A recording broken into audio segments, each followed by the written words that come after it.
Assalamualaikum, selamat petang. Selamat petang, semua dah ada ke?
Okey, semua dah ada ke?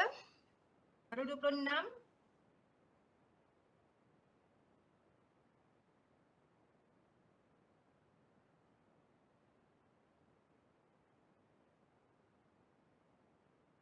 Eh,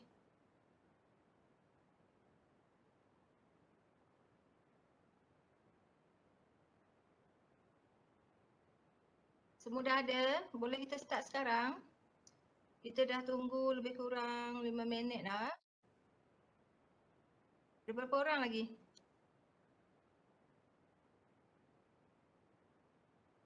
Boleh dengar saya tak?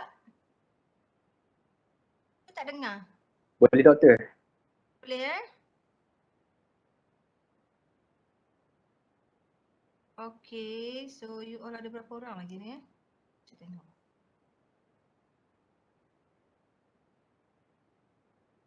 Specialize sepatutnya 30. Kan, sepatutnya 30.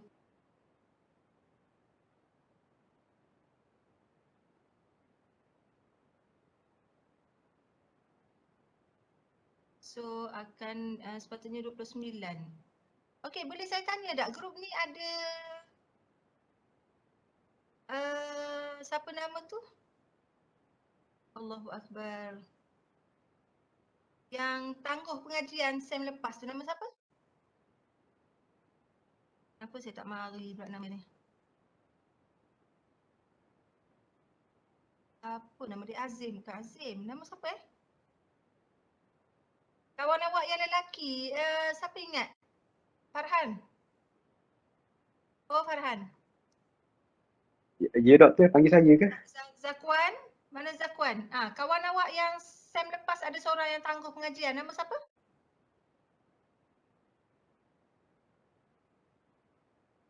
Faris ke doktor? Puan? Apa? Nama Faris ke apa? Saya tak pasti Bukan Faris. Kan Faiz Iqmal. Faiz. Faiz. Ada tak Faiz dalam ni? Faiz Iqmal dia ambil tak subjek ni Tak ada orang tahu Kontak ni Faiz Iqmal ni dah tajuk yang ketiga ni. Saya rasa saya tak nampak lagi dia.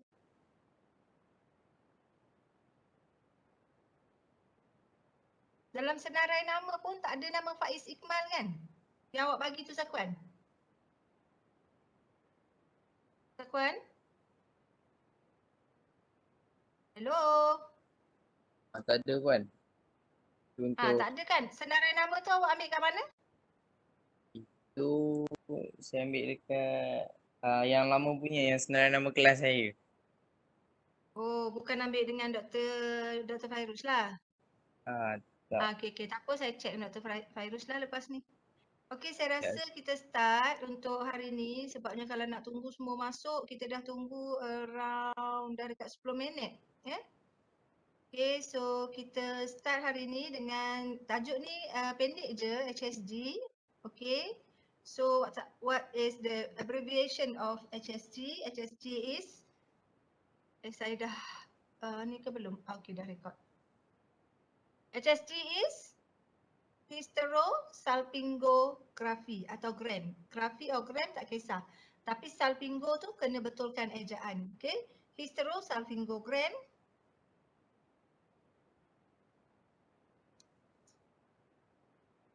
Alright, so what is HSG? Hysterosalpingo, tu ada salah sikit tu. Okay, salpingo, pointer jap. Okay. Dia adalah a radiological procedure to investigate the shape of uterine. Okay, dalam awak punya ni kena sebut the shape of uterine. Okay, and patency. Not only the shape kita nak tengok patency of the fallopian tube. Yang kedua, and bila kita tengok fallopian tube, dia akan keluar ke, kita nak tengok juga patency spillage yang akan keluar ke peritoneal cavity. Okay, so this is HSG. Alright, hysterosalpingography. Okay, so what is HSG? Is an examination as outpatient procedures, and usually it take less than 1 hour to perform. But before patient come to the department, patient kena kita kena bagi temu janji and kita kena explain the patient preparation before the procedures, and usually it done under menses have ended, maksudnya period dia dah habis, but before ovulation. So before ovulation, so kita akan tanya dia lah bila first day dia punya period. Okay, LMP lah maksud dia, kita tanya LMP. Okay, LMP susahnya nak menulis kat sini. Tangan pula tak bedong. So kita tanya patient LMP bila, and then kita akan kira. Untuk HSG kita pakai 10 days rule. Okay, 10 days rule. Kita tak pakai 28 days rule. Kita pakai 10 days rule. So sebab kita tak boleh pakai 28 days rule, kita takut patient dah ada apa ni, dah apa orang kata, dah ada sexual intercourse dan takut dia dah mengandung ya. Alright. So kita tengok kepada sedikit anatomy of the uterus and fallopian tube. Okay, uterus is a pear-shaped hollow muscular organ that is bordered posteriorly by the rectosigmoid colon and anteriorly by the urinary bladder. And the size and shape of uterus, it depends on patient. Okay, dia tak sama, it's vary. Okay, depends on patient's age and reproductive history. Alright, so uterus is divided into 4 division, which is fundus, body, isthmus and cervix. Nanti saya akan tunjuk radiograph, saya akan tunjuk illustration.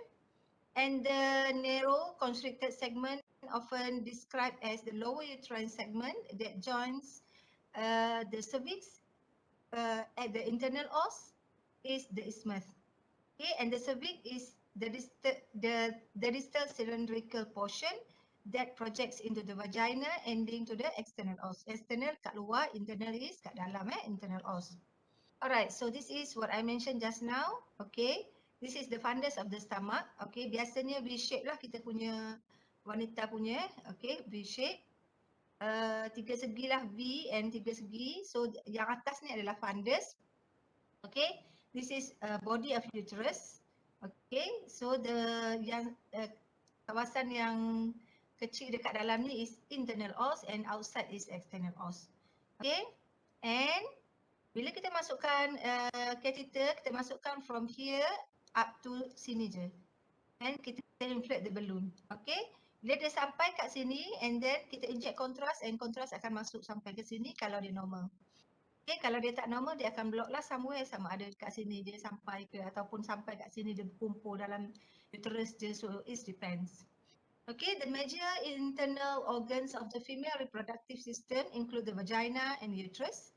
Okay, which acts which act as the receptacle for semen, penerimaan semen. So dia berlaku dekat sini lah. Okay. And the ovaries which produce the female's ova. Okay. Dan ovaries tempat apa tu? Ovum dihasilkan. Okay, bilateral lah. Okay, bilateral ovaries. Oh, pula yang tak keluar.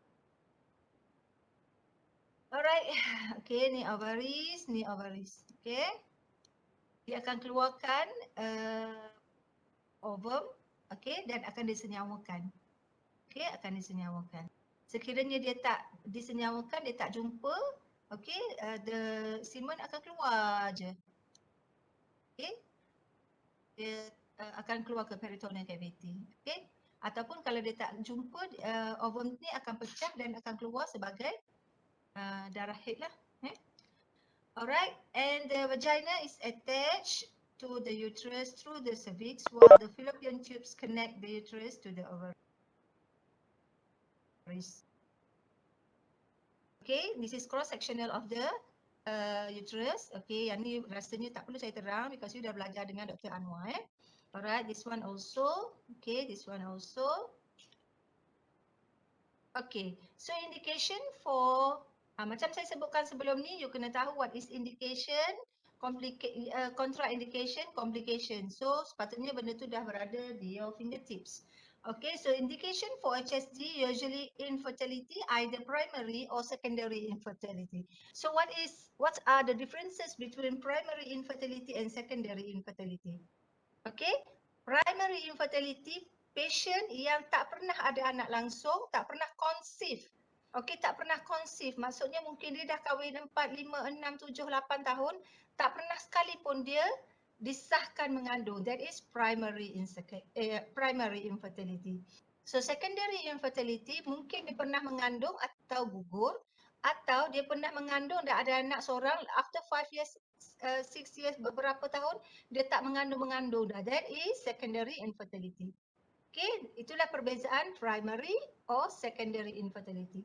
So kalau dalam exam saya kata, okay, list 3 indications, saya tak nak you bagi indication primary infertility and secondary infertility. No, kalau you bagi in primary and secondary infertility in different point, maksudnya you cuma dapat satu, which is infertility. Okay, and repetitive pregnancy loss. Okay, sometimes patient bila dia mengandung, dia gugur. Mengandung gugur, bukan sekali lah repetitive, banyak-banyak kali. Okay, so kita akan proceed with the HSG to see the tubal patency. Kita nak tengok dia punya reproductive system tu ada apa masalah ke tak.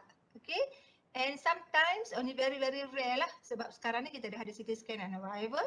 Okay, post-operative uses, for example after salpingoplasty, okay, after tubal ligation, contoh patient pernah buat tubal ligation and suddenly dia tetap mengandung. Tubal ligation maksudnya dia dah ikat peranakan. Suddenly dia mengandung, okay, tapi very rare lah. Okay, maybe after cesarean to evaluate the scar, okay, very rare, tapi pernah lah kita buat. Okay, post-operative uses is one of the indication, right? Okay, so we go to the contraindication. Yes, pregnancy. Kalau patient dah pregnant, of course kita tak buat because patient dah conceive. So now patient tak conceive, sebab itulah kita buat HSG. So in your exam, I don't want you to put pregnancy and allergic to contrast media. As I mentioned dah sebelum ni, okay, saya tak nak you sebut. Tapi dalam kelas saya kena bagi tahu because this is the contraindication. These are the contraindication. Pregnancy you tak boleh buat.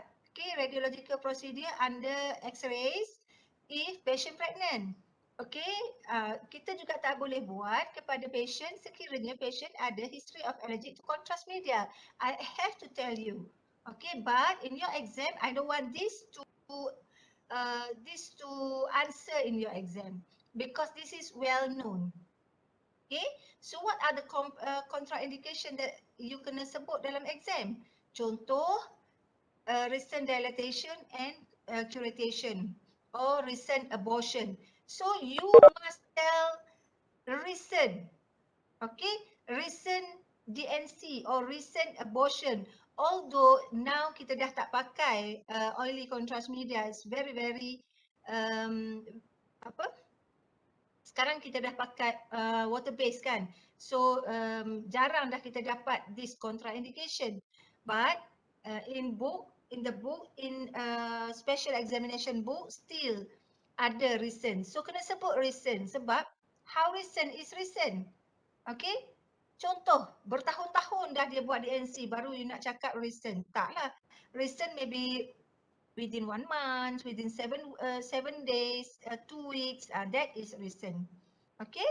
Or maybe patient have a purulent discharge on inspection at the vulva or cervix area. Contoh patient bila doktor check, okay, dia ada keluar discharge daripada vagina yang discharge yang tak normal. For example, discharge yang berbau or discharge yang ada bukan darah yang head lah. Maybe ada something yang abnormal discharge lah. Okay, abnormal discharge. Yang tu pun tak boleh. Kita takut patient ada infection, and bila patient ada infection, bila kita letak, kita masukkan kontras, infection tu akan merebak ke tempat lain.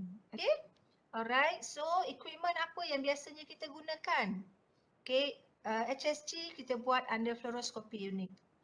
Okay, kita buat under fluoroscopy unit and kita kena ada HSG set. So HSG set mainnya adalah vagina speculum, vacillum forceps and uterine cannula or Foley's catheter. It depends on the radiologist. Sometimes radiologist dia suka guna uterine cannula to cannulate the uterus, but sometimes radiologist yang lain pula dia mungkin guna Foley's catheter. It depends on the radiologist lah macam mana dia nak cannulate. Okay. Alright, so kita tengok this is the example of fluoroscopy room. Okay, this is the example of fluoroscopy room.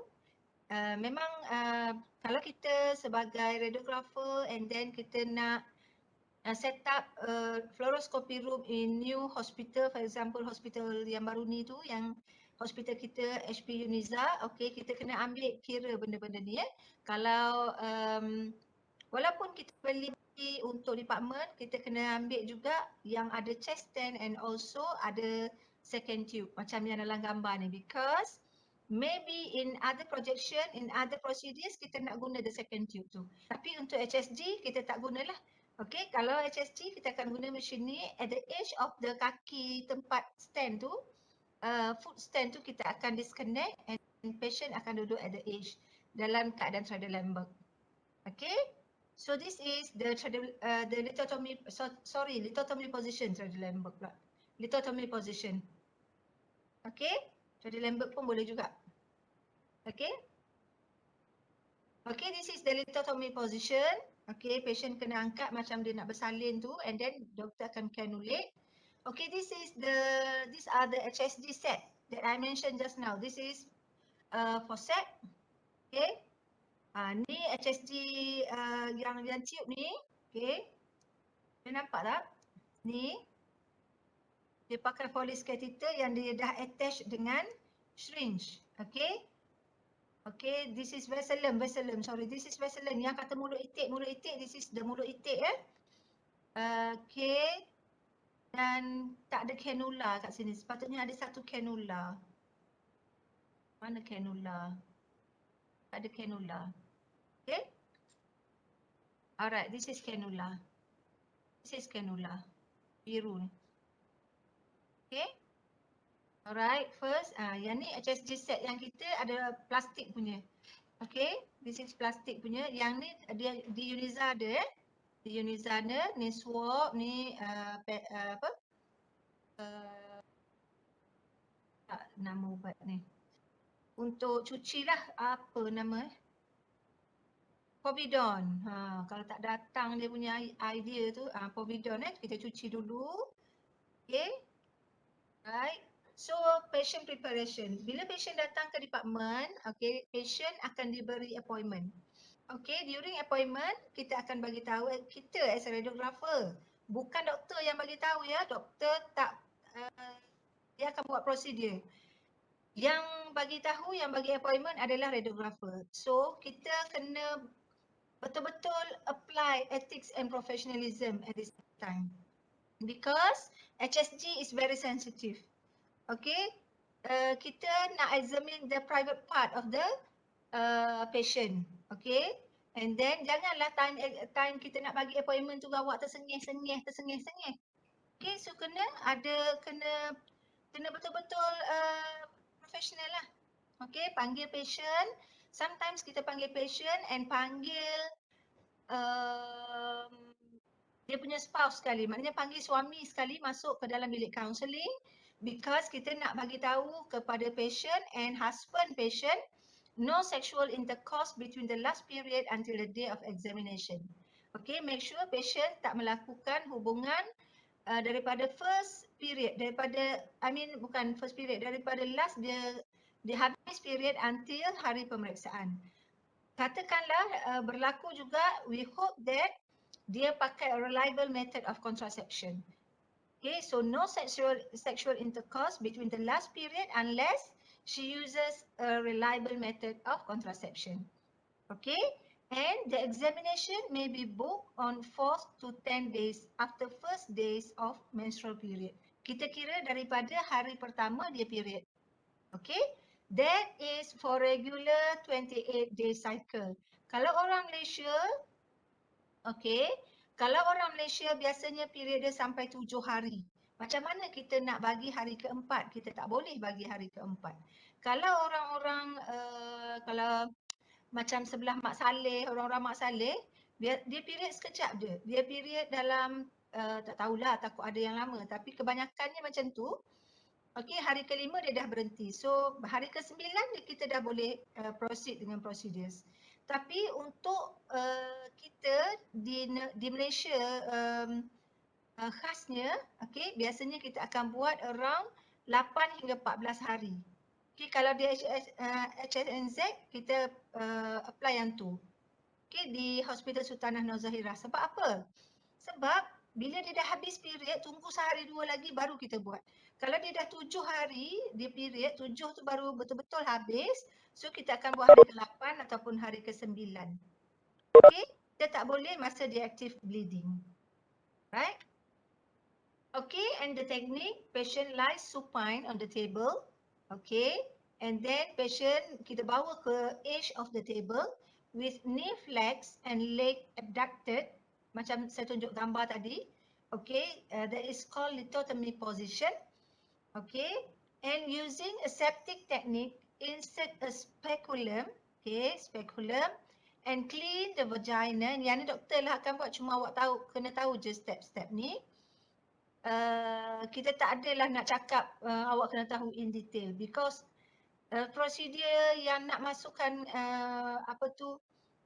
vessellum semua ni adalah dijalankan oleh doktor.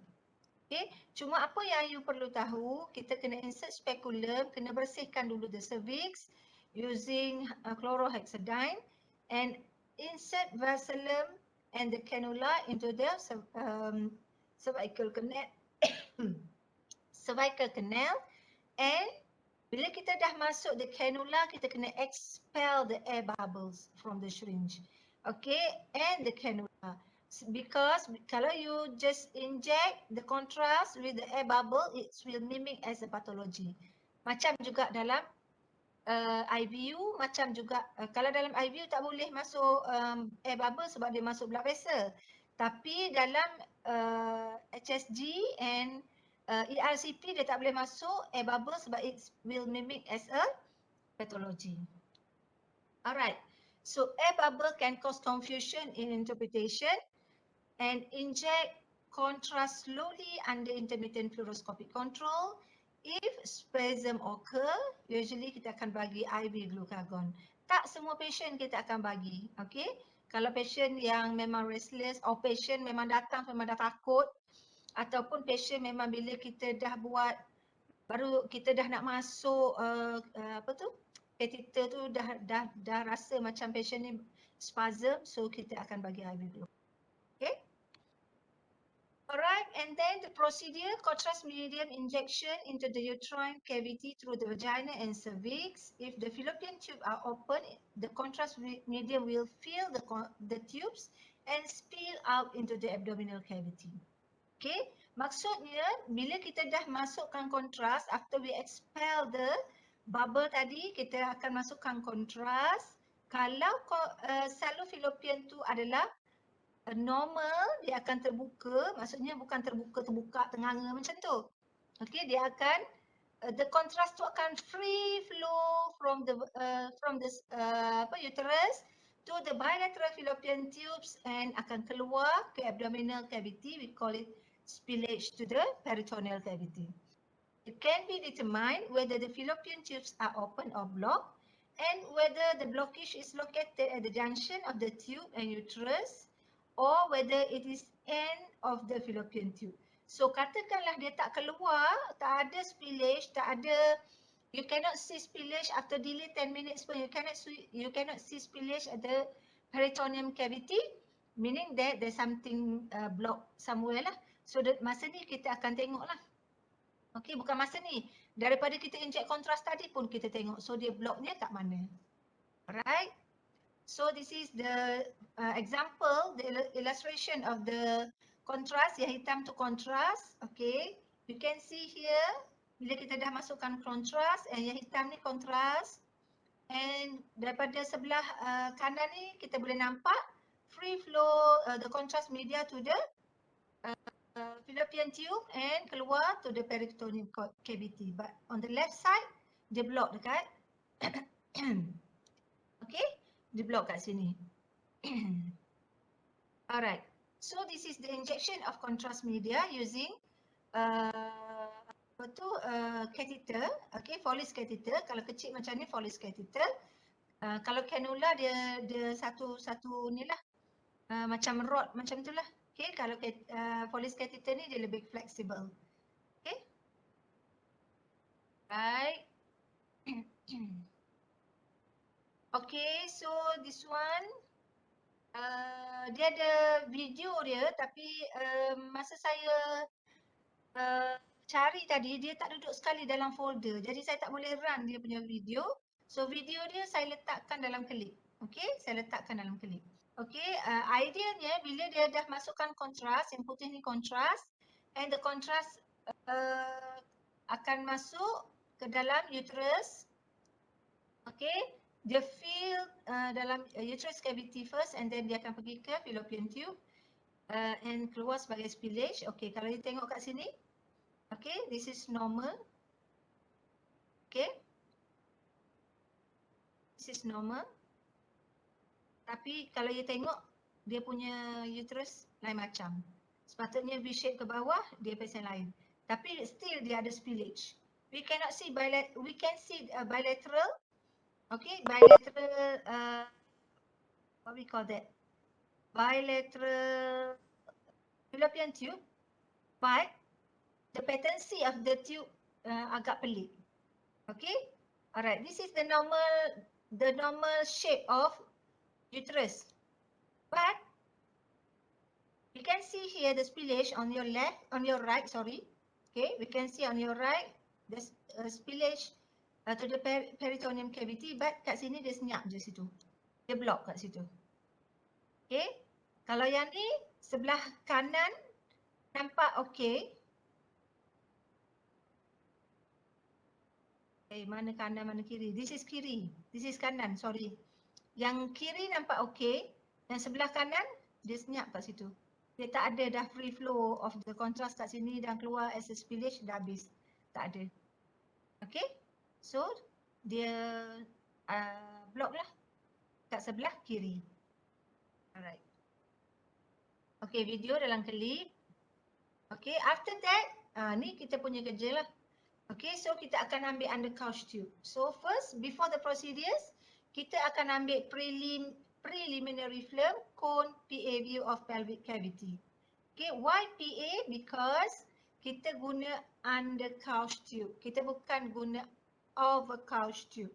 Okay, so dia punya source kat bawah, anterior, di bahagian anterior is the image receptor. Okay, so cone PA at the pelvic cavity sahaja, and during the injection of contrast media, follow the flow of contrast, and kita buat AP supine of pelvis to see the whole contrast in the uterus, and after that both oblique may required to see bilateral fallopian tubes. Okay, and sometimes doktor akan minta delay lebih kurang 10 minit, 5 hingga 10 minit to see the spillage. Okay, usually kita dah buang semula instrumen, kita nak tengok bilateral spillage. Okay. Alright, this is a preliminary film. Okay, tak ada apa-apa pun lagi, kita tak letak lagi all the catheters, kita tak letak lagi yang mulut itik tu semua kita tak letak lagi. This is preliminary film. Okay, this one the insertion of contrast media using what we call that Foley's catheter. You can see here, this is Foley's catheter. Okay, and you inflate the balloon here. This is balloon. Okay, yang bulat ni balon lah.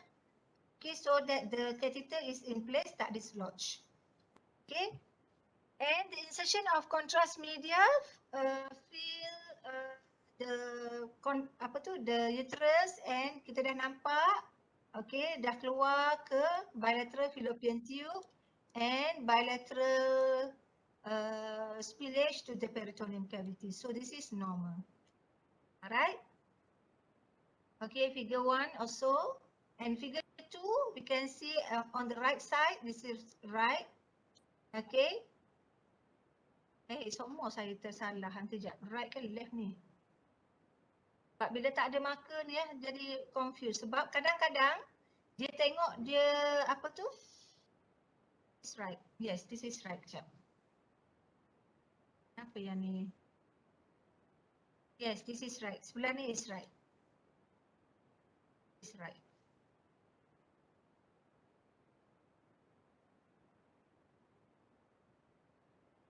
Sebab tu prelim pun kita minta letak marker . Okay, this is left. So this is left. Block. Fallopian tube to the left side. Okay.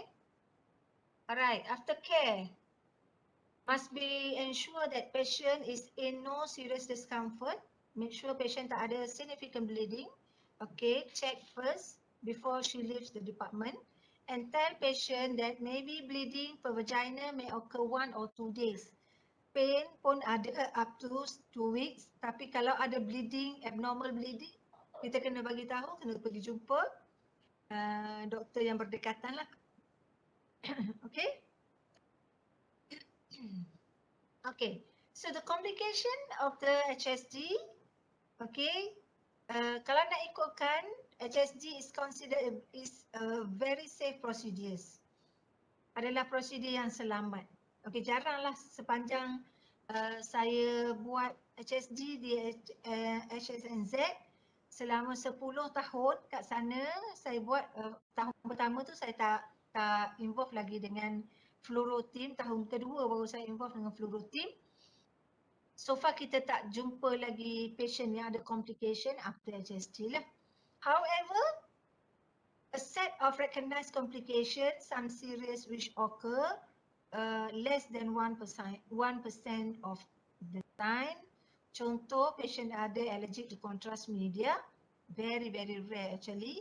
And due to technique, yes, maybe patient ada infection. Extravasation, jarang, okay, very rare juga. Alright, patient ada bleeding, okay, due to trauma of the uterus or cervix, okay, yang infection and bleeding lah yang biasa, and pain. Alright, embolization pun very rare sebab kita dah tak pakai oil base. Most of the hospital tak pakai dah oil base contrast media, sekarang kita pakai water base. So water base is considered safe. Okay, so jarang kita dapat embolization. Alright, so any abnormalities in the uterine cavity or fallopian tube will be visible on the monitor. Bila kita dah buat tu, kita boleh nampak lah.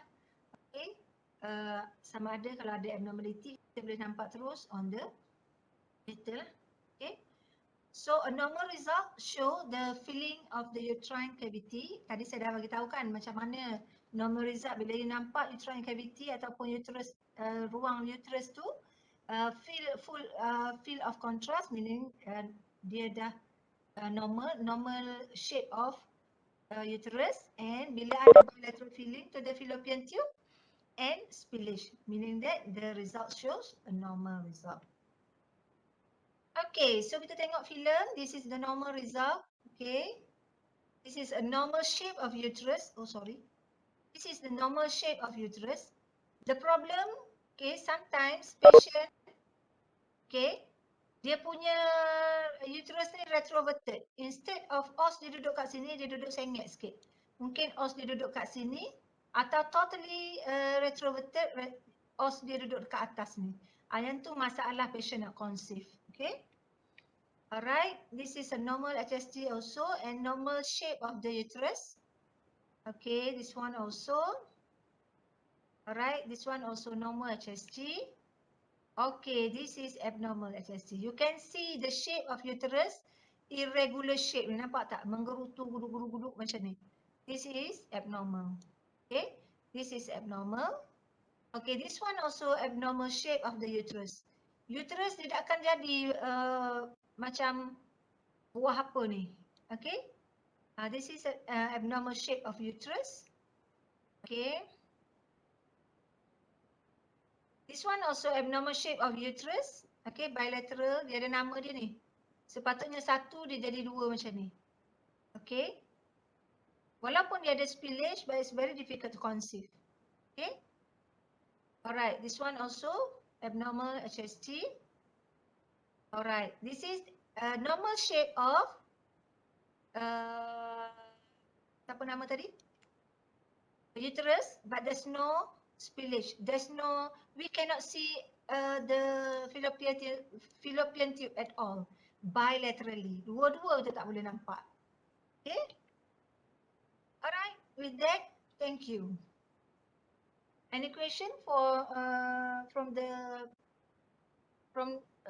apa ni? The audience? From the floor? Naik kejap. Serok suara.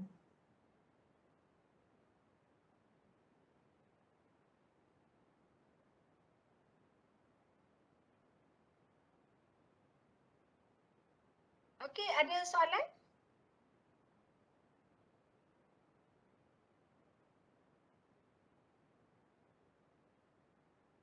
Saya tutup recording. Okay, pause, tutup teruslah Stop. Stop recording. Okay, ada soalan setakat ni?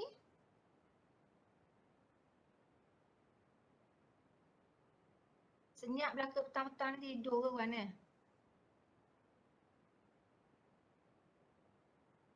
Masih ada. Apa dia? Sebelum buat prosedur, patient akan dibius ke tidak? Tidak. Biasanya kita letak, kita masukkan kateter tu, kita letak gel sahaja. Okay? Sebab tu kalau patient yang ada spasm, kita akan bagi, kenapa saya punya ni tak mau gerak? Kejap. Saya share balik supaya saya boleh, ya boleh tanya.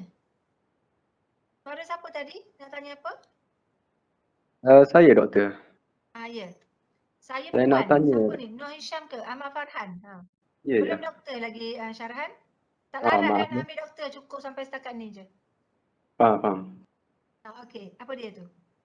Puan, saya nak tanya, boleh Puan terang sikit lagi pasal menstrual period dengan cycle dia? Menstrual period dan cycle dia masa kita nak bagi temu janji.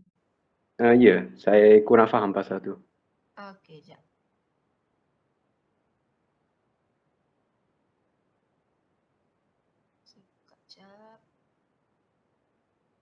Okey. Masa kita nak bagi appointment, radiografer nak bagi appointment, radiografer akan panggil dua-dua husband and wife biasanya supaya dua-dua faham. And then kita sebagai radiografer kena bagi tahu patient, kena bagi tahu spouse patient so that dia tidak melakukan sexual intercourse daripada last period dia. Contoh dia habis period hari ke-7. Mungkin kita nak buat hari ke-9. So bagi tahu dia kalau boleh jangan bersama dalam masa 2 hari tu. Okay?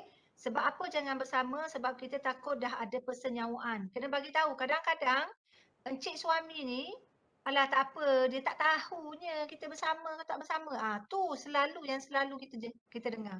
Okey, itu bukan alasan dia. Sebab sekiranya telah persenyawa, kita takut kalau berlakulah maksudnya telah disenyawakan dan maybe dah ada zygote ke semua-semua tu, takut ada mutation ke apa, sebab kita akan x-ray dan kita akan masukkan kanula, kita akan masukkan catheter, masukkan macam-macam nenek kat bawah tu. So that's why the reason kita tak, kalau boleh kita tak nak. There's no sexual intercourse between the last period sampai hari examination. Kalaulah kata encik suami ni tak boleh juga, okey, kita kena bagi tahu, okey, dia pakailah a reliable method. Contoh dia pakai kondom ke apa ke. So dia kena bagi tahu patient. Okey, kita kena bagi tahu patient dan husband and wife kena faham benda tu. Okey, so kalau dia pakai a reliable method, contoh dia pakai alat tadi, so okeylah. Make sure dia tak mengandung.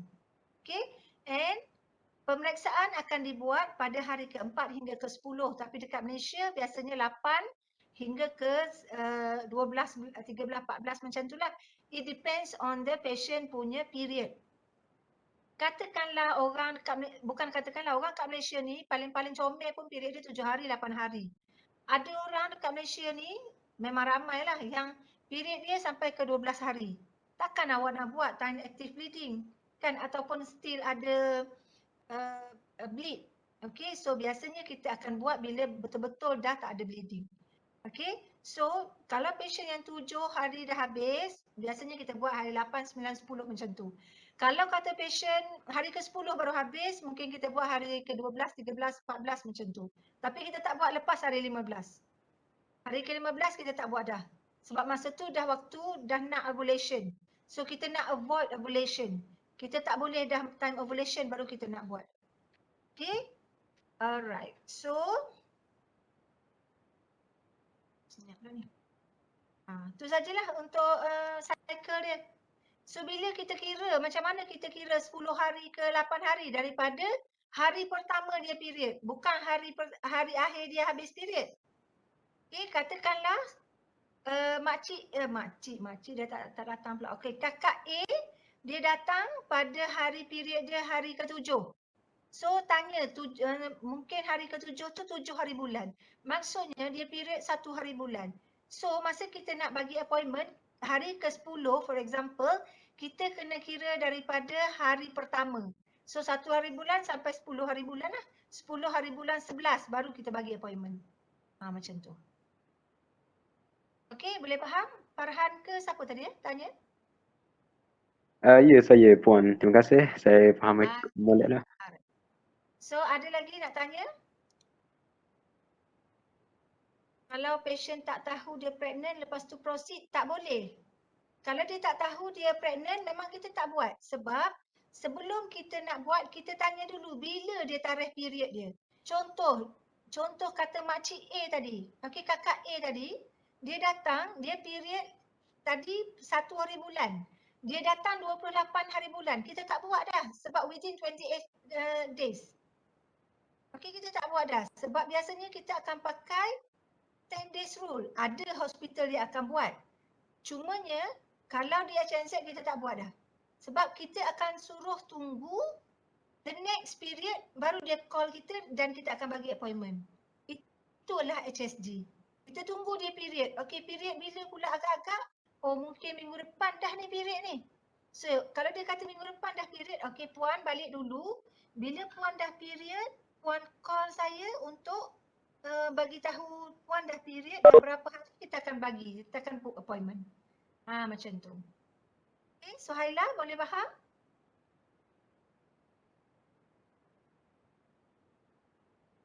Sekejap saya nak tengok soalan ni lagi. Buat prosedur patient reduce tak? Okey Puan, okey tu dah, okey. So Puan LMP 10 days rule dengan Puan yang LMP 10 days. LMP tu last menstrual period 10 days rule. Okey, dalam hospital. Dalam X-ray kita ada 2 rules tapi biasanya kita pakai yang kita guna pakai adalah 28 days rule. Maksudnya within 28 days selamat untuk kita expose pada patient. Expose with radiation. Maksudnya kalau dia termengandung pun tak ada masalah. Itulah 28 days rule. Within 28 days daripada first day dia period. Kalau untuk HSG kita pakai 10 days rule. 10 days rule meaning that 10 hari sahaja daripada period dia kita buat. Faham tak? Bukan masuk LMP 10 days rule. LMP is LMP. 10 days rule is 10 days rule. Dia berbeza tu. Dua perkara yang berbeza. Okey? Boleh dapat?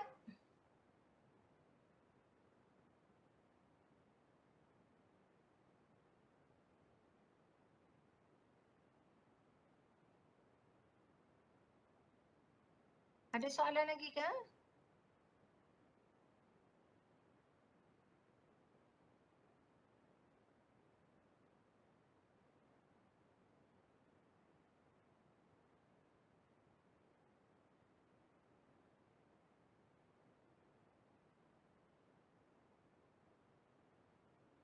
Okey, kalau tak ada dah, kita berhenti sampai kat sini.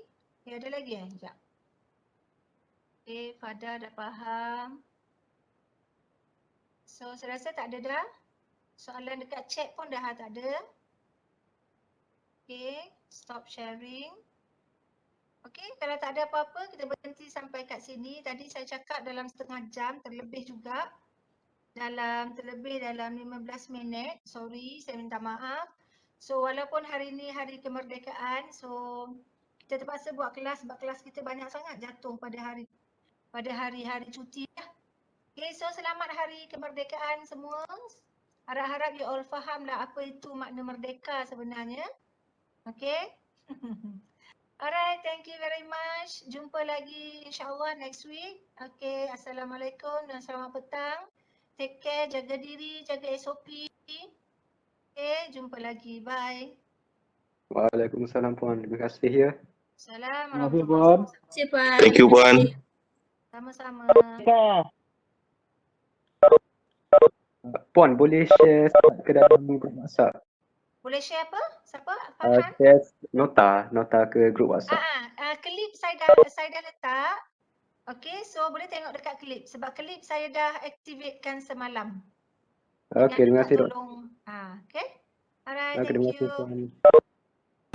Okay, thank you Puan.